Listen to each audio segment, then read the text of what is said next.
I'm going to introduce you to a gem in Florida, which is the world's largest collection of Frank Lloyd Wright buildings in one place.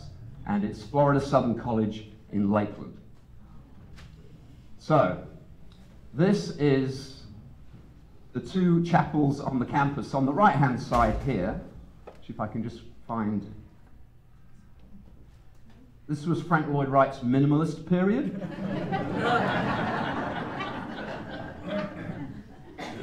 And here we go. There we go. There we go. Okay, so that's the laser button, and that's the off button. Okay, that part. On the left-hand side here, this is the Pfeiffer Chapel. This is the first building to appear at Florida Southern College, and it was designed from 1938 to 1941. On the right-hand side is its little cousin, the Danforth Chapel, which was designed much later in 1955, and the campus was built from 1938 to 1959. The year that Frank Lloyd Wright passed away, and the year also that the Guggenheim Museum opened in New York City.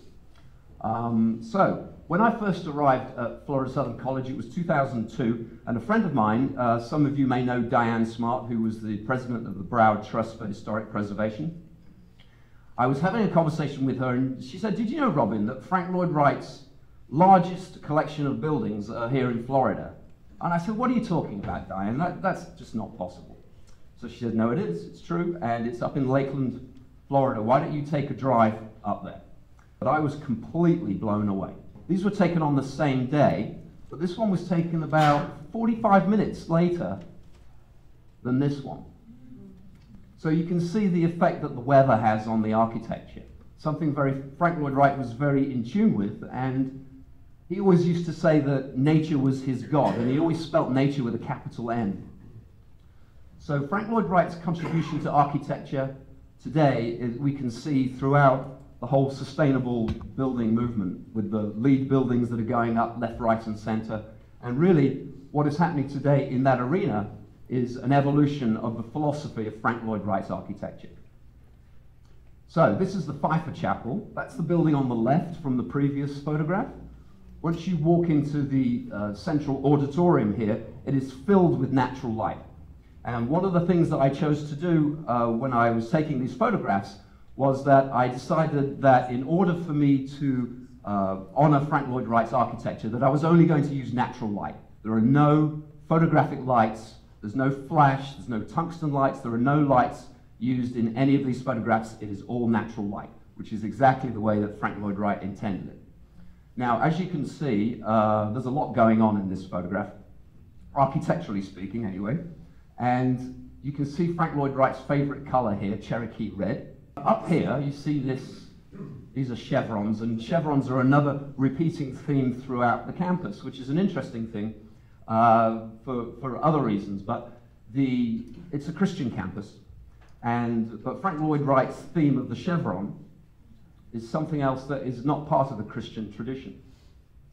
Around the central auditorium are a series of processional staircases, and again you can see that they are carpeted with red Cherokee carpet, and up the sides here these are all colored light cubes. So when the light comes through, this is the light that comes through. So this is another photograph of the inside of the Pfeiffer Chapel. As you can see, the large chevron is here again, and it is repeated up here. Light and shadow is the basic building block of what photographers use.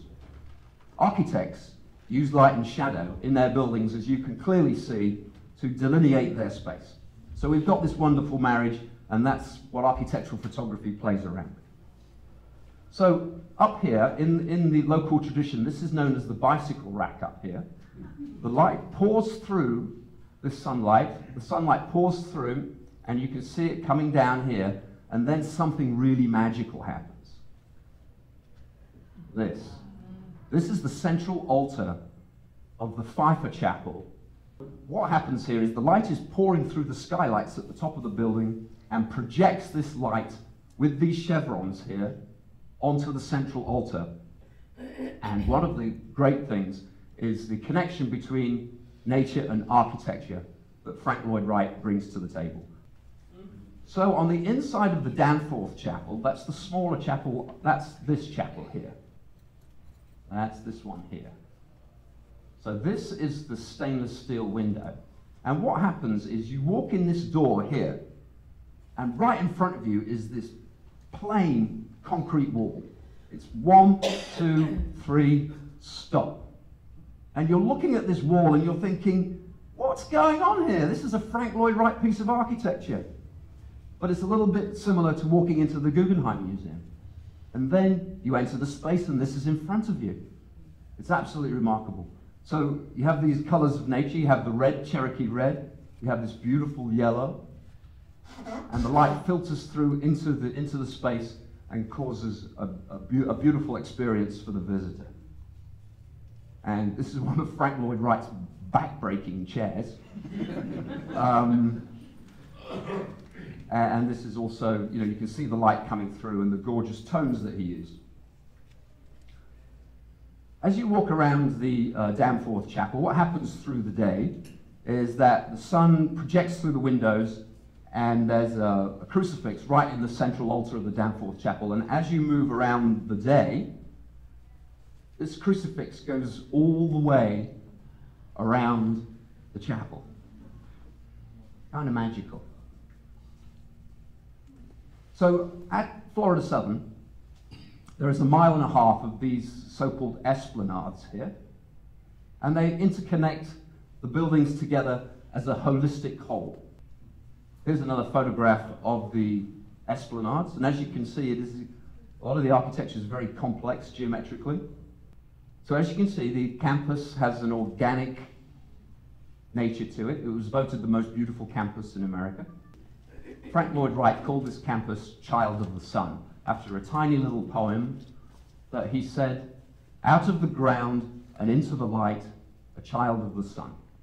And this is the Frank Lloyd Wright signature that is on a plinth outside the Pfeiffer Chapel, and the plinth reads, "I believe truth to be our organic divinity," and I will leave you to interpret that. Thank you very much.